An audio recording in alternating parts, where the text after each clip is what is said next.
Reverend Professor Walton, my brother, hardworking Dean Hempton, my lovely colleagues, wonderful parents and children and partners and friends of our great graduates and fabulous class of 2018, welcome. Today, I want to talk with you briefly about the joy of saying, I don't know. This is not to celebrate ignorance. There's enough anti-intellectualism out there, enough fake news, enough of a feeling that you can wing it without considering history or data, without thinking about the root causes and ongoing effects of racism, sexism, economic injustice. This afternoon, I'm not asking you to celebrate not knowing or ignorance. I'm asking you to celebrate that wide open, slightly terrifying feeling of saying, I don't know. Sometimes we're not good at that at Harvard. We learn to protect our flanks early, perhaps as early as that first theory and method class. We learn to nod sagely as we think Durkheim might have. We learn to say Akedah with Professor Levinson and Fiqh with Professor Johansson and Modu Modu with Professor Khan and Drandrel with Professor Gyatso and Basilea with Professor Batsana, or Vasilea if you're doing modern Greek. And we work on getting the pronunciation right. Early in the semester, we learned to look up what we didn't know and cover for ourselves quickly.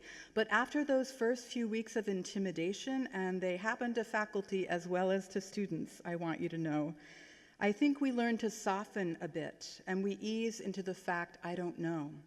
That's why I'm here. That's why we're here. And the best experiences at HDS are perhaps those in which we don't even need to admit that we don't know. Face to face, on the couches outside of the library, we ask a question of someone whose viewpoint and life experience are utterly unlike our own. What do you think? Or alone at our desks, reading some ancient text, we puzzle away considering, I don't know what I think about that. I don't know what that city looked like, how the temples smelled, how the hymns resounded, but I can learn more. Not to get all Socratic on you, but to admit that you don't know can be the greatest wisdom. There's a saying of Jesus that I really like, which comes from the Gospel of Thomas. Jesus says, let one who seeks not stop seeking until one finds. When one finds, one will be disturbed. When one is disturbed, one will marvel and reign over all. It's a kind of map, a pattern for our time here. We came here seeking. Maybe by the end of theory and methods, or at least the end of the first year, we thought we'd found something. And then we were disturbed. Disturbed because of the political situation, disturbed because of our exhaustion during reading period, disturbed because of a challenging conversation with a classmate, disturbed because we wanted more knowledge. We were disturbed and then we marveled, caught in the wonder of learning. The Divinity School is a place to celebrate not knowing. This is not because we don't know anything, but because we know a lot, enough to know that there's so much more to learn. It's a place to celebrate humility. That's not because we're naturally humble as religious people or as those who study religion, but because we've studied and seen enough to know that sometimes you have to fall on your knees in front of something, take off your shoes and say, this is holy ground. This happens not only with divinity, but also with each other. This happens not only with each other, but also as we seek to understand a creation and a cosmos that's groaning in the current crises, awaiting some kind of redemption.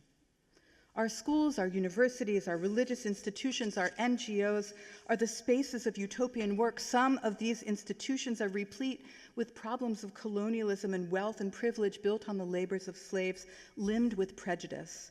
But they can also be the spaces of promise. They have glittering moments of thinking otherwise, of saying, what is that? Of saying, I don't know. I don't understand that. HDS as part of the Academy is not separate from the real world. Professor Stephanie Paulsell taught you that early on. We too, of course, are real. We're a pathway, an on-ramp, a laboratory, a place to experiment. At HDS, we're a think tank for possibilities and impossibilities, a place to dream of a just world, a place to consider how to care for creation, a place to work toward coalition and understanding. There have been experiments here. There have even been experiments in this very space of Memorial Church with our students involved, students who lived long before many of you were born. I'm particularly thinking of an event in November 1971 when Boston College professor Mary Daly was invited to Memorial Church to preach, breaking the long-standing tradition of male speakers. They did not know what they were getting into. Inviting Daly, who taught theology and religion, inviting a revolutionary feminist who humorously, punningly called herself a positively revolting hag. After a sermon titled "The Death of God the Father," Daly invited her listeners to affirm their faith by walking out of the church together. A real walkout, a radical move. One Harvard Divinity student interviewed afterwards said, "I was going where I've always been. We have not left out of malice or cowardice. In the bonding of sisterhood, we find strength, creativity, and possibility." According to one reporter, our own beloved teacher and colleague, Professor Diana Eck, quote, described walking out of church with Daly and then coming back in for coffee. Professor Eck said, "I'm a liminal person, not in and not out. I wanted to talk with the people who were still inside. The coffee was important." The coffee is important, or the juice and the cookies, even the Tuesday ritual of Dean's tea at HDS. It's very important, not only the nutrition, but also the experience of liminality and community. And we know that the story of Mary Daly didn't end there. 8 years later, after the publication of one of her books, Daly would receive a letter from African-American poet, writer, womanist Audre Lorde. Lorde criticized Daly's work for its limited understanding of and openness to Black women's experience. For all the revolutionary content of Daly's thought, there were still things she didn't know. For all the revolutionary possibilities of our thought, there are still knowledges we need to seek out, still more to be done. Tomorrow you commence, stepping out, I hope, into a lifetime of admitting I don't know. I have some good news and some bad news. The good news, the great news, you'll get a degree tomorrow. Most of you are receiving master's degrees, and even our doctoral students have probably come in with a master's degree and received a master's of philosophy on the way through. The bad news, I'm not sure that the title master applies. The longing that has brought you here has not resulted in mastery. We've been questioning that language. Should we use the term master to describe the heads of houses or colleges at Harvard? How should the term master apply still in this curiarchal world?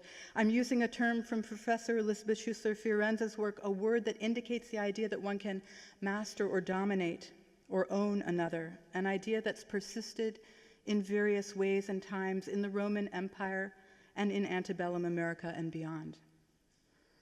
To say I don't know is to reject a false claim of mastery. It's to celebrate ethics. I don't know, and there's more that I need to learn. It's to celebrate curiosity. It's to stretch out longing, yearning for what we don't know and can't even figure out how to capture in language. A kind of apophatic desire.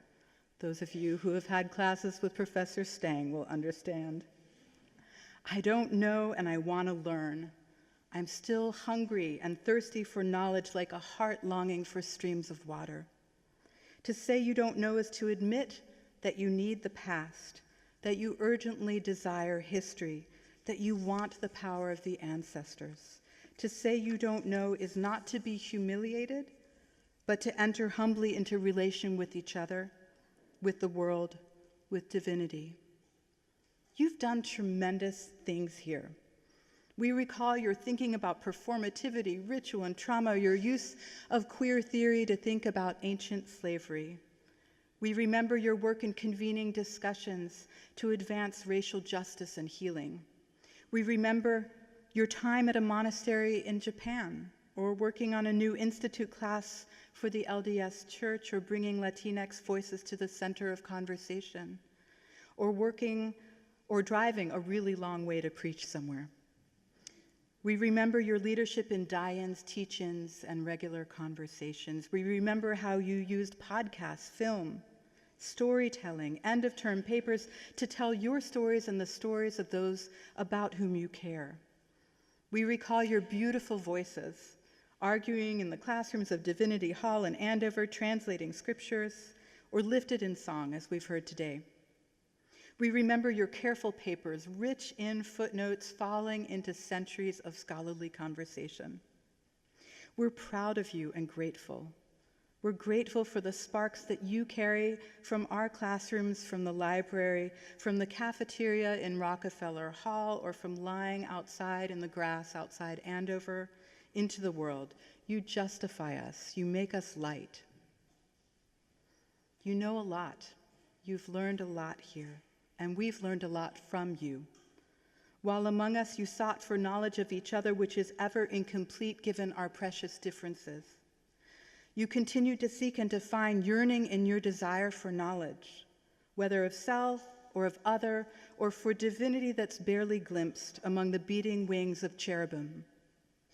I hope that your time at HDS has given you a strong spine to face the challenges upon which you commence. I hope it gives you a soft face to enter into further conversation. And every time you write on your resume or CV or say to someone, I have a master's degree from Harvard, maybe pause. Question that idea of mastery. Stretch out towards new knowledges. Continue to say, I don't know. Don't apologize for not knowing. Don't pretend you do know in a world of violent ignorance. May the longing for knowledge that brought you here drive you green and glad through your lives.